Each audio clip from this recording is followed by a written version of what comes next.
Assalomu alaykum. Men ismim Mohira. Men nana balzamlarni onamlarni sog'liqlari muammo uchun olgandim.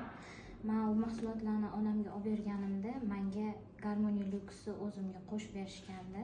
Men shuni ichganimdan keyin juda qisqa muddatda o'zimda yaxshi o'zgarishlar sezdim.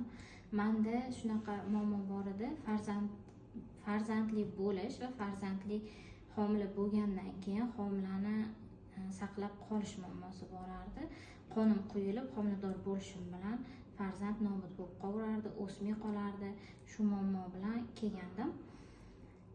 Menga Garmoniya Lux ichganimdan keyin ancha yaxshi bo'lganimdan keyin qolgan mahsulotlarni ham qo'shib ichishni tavsiya qilishdi. Men qolganlarini ichganimdan keyin juda qisqa muddatda o'zim homiladorligimni bildim. Sirazi tekshiruvga bordim. Hammasi yaxshi, hammasi joyida. Hozir ham tekshiruvdan o'tib turibmiz.